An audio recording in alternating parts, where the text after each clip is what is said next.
आज की market 2000 points के रेंज बाउंड सेशन में ही रही और इंडेक्स ने इसी रेंज में अच्छी खासी वॉलेटिलिटी भी दिखाई। एक टाइम पर फाइनेंशियल रिजल्ट्स अच्छे आए, मार्केट ने कोई सहारा फील किया, लेकिन अगेन बियर्स मार्केट पर हैवी हो गई और at the end market 1174 point negative जाकर क्लोज हुई। आज बहुत सी कंपनीज के फाइनेंशियल रिजल्ट्स आए, बहुत सी कंपनीज ने डिविडेंड्स अनाउंस किए और बहुत सी कंपनीज के रिजल्ट्स बुरे भी आए। तो ये सब देखते हुए और मार्केट की आज की सिचुएशन और कल मार्केट कैसा परफॉर्म करेगी, ये सब जानेंगे आप इस वीडियो में।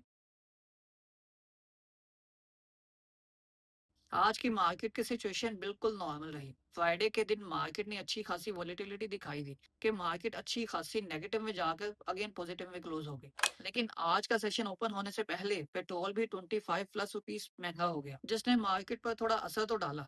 लेकिन कुछ फाइनेंशियल रिजल्ट्स बड़े बेहतर आ रहे थे तो कंपनी को कुछ सहारा मिला। लेकिन जो कि आज स्टेट बैंक ऑफ पाकिस्तान की तरफ से मॉनेटरी पॉलिसी का रिव्यू भी है, तो उसने भी इंडेक्स पर काफी प्रेशर बिल्ड किया, जिसकी वजह से आपको ये रेंज बाउंड सेशन देखने को मिला। अगर हम कंपनीज के फाइनेंशियल रिजल्ट्स पर बात करें तो सबसे पहले डिविडेंड्स की बात करते हैं।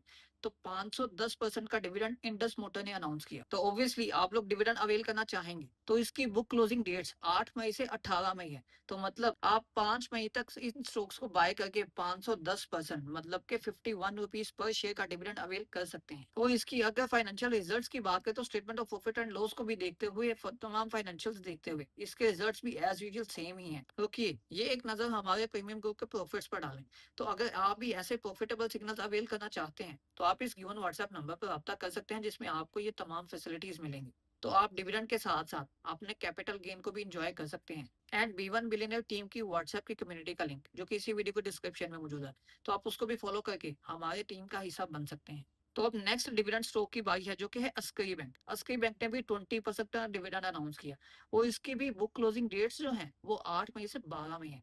तो इसको भी अगर आप डिविडेंड अवेल करना चाहते हैं अस्करी बैंक का, तो इसको भी आपको बाय करना चाहिए 5 डेट तक। और इसके फाइनेंशियल रिजल्ट्स भी एज यूजुअल पिछले की तरह ही हैं। और यही नहीं बल्कि एक ब्लू चिप स्टॉक जिसका इंडेक्स पर एक हैवी वेट होता है, तो वही हैवी वेट स्टॉक एंगो होल्डिंग्स कंपनी लिमिटेड। ये एंगो होल्डिंग के भी आज फाइनेंशियल रिजल्ट्स आए, इसने कोई डिविडेंड अनाउंस नहीं किया। और इवन के अगर अनकंसोलिडेटेड स्टेटमेंट्स को देखें तो ये कंपनी की 0.09 जो कि पिछली क्वार्टर की ईपीएस थी, तो अब इसके क्वार्टर की ईपीएस 0.09 माइनस में आई। लेकिन अगर हम इसके कंसोलिडेटेड स्टेटमेंट्स को देखें उसमें अच्छा खासा आपको डिफरेंस देखने को मिल रहा है कि इस दफा की 8.50 की ईपीएस जो कि पिछले क्वार्टर को देखे तो वो 1.52 थी। तो कंसोलिडेटेड बेसिस पर इस कंपनी ने काफी अच्छा परफॉर्म किया, और चूंकि ये होल्डिंग कंपनी ही है तो एंगो को हम कंसोलिडेटेड बेसिस पर भी देखेंगे। नेक्स्ट 20% का अगेन डिविडेंड जो कि अनाउंस किया ओएलपीएल ने, जिसकी बुक क्लोजिंग डेट्स 11 मई से 13 मई है। और अगर आप इस स्टॉक का डिविडेंड अवेल करना चाहते हैं तो आपको 8 मई तक इस स्टॉक को बाय करना चाहिए। और इसी के अगर फाइनेंशियल रिजल्ट्स की बात करें तो इसके फाइनेंशियल रिजल्ट्स इस दफा काफी बेहतर हैं as compared to previous quarter. तो अब अगर बात करें बैंक ऑफ पंजाब, जिसने आउट क्लास परफॉर्म किया, डिविडेंड तो अनाउंस नहीं किया लेकिन इसके रिजल्ट्स काफी बेहतर है।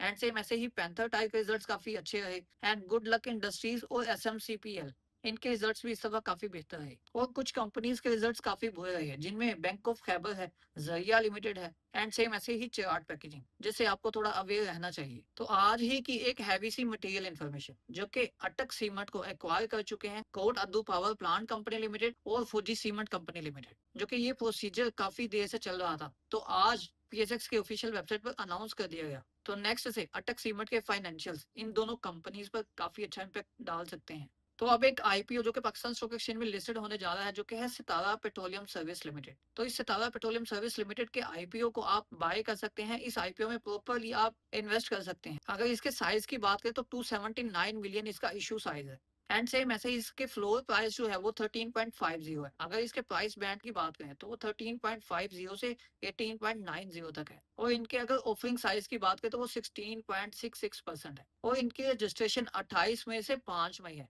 अगर इसकी बुक बिल्डिंग की बात करें तो 4 से 5 मई इसकी बुक बिल्डिंग डेट्स हैं। तो आज की अगर लेटेस्ट न्यूज की बात करें तो वो है स्टेट बैंक ऑफ पाकिस्तान की तरफ से मॉनेटरी पॉलिसी का रिव्यू।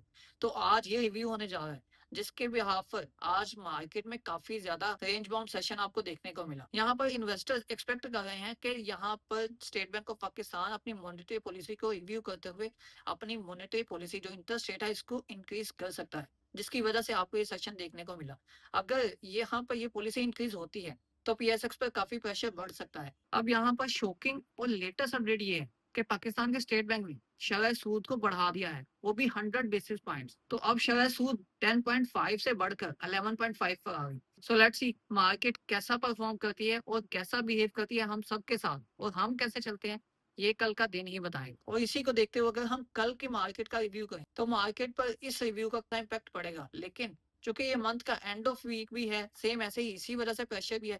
और जैसे का दिन मंडे का गुजरा, ट्यूसडे का दिन इन चीजों पर डिपेंड करेगा कि कैसा गुजरता है। अदरवाइज ग्लोबल जियोपॉलिटिकल टेंशंस को देखें तो वो काफी ज्यादा रिजोल्व होती नजर आती हैं। और इवन के अभी के लेटेस्ट अपडेट्स के अकॉर्डिंग ईरान की तरफ से कुछ पॉइंट्स अगेन पाकिस्तान को सेंड किए गए हैं यूएसए के साथ जंगबंदी के लिए, जिसमें ये फर्स्ट ऑफ ऑल मेंशन कर दिया गया है कि बिल्कुल साथ ही स्टेट ऑफ हॉर्मुज की नाकाबंदी को यूएसए खत्म करे, उसके साथ ही स्टेट ऑफ हॉर्मुज को ईरान ओपन कर देगा और बाकी मायदा भी कंप्लीट हो सकता है। तो देखते हैं कि ये न्यूज कितना अफेक्ट करती है। तो इन सब को देखते हुए कल का मार्केट का जो सेशन होगा वो भी थोड़ा रेंज बाउंड रह सकता है, लेकिन अगर कोई भी पॉजिटिव न्यूज आती है तो आप मार्केट पर उसका इम्पैक्ट देखेंगे।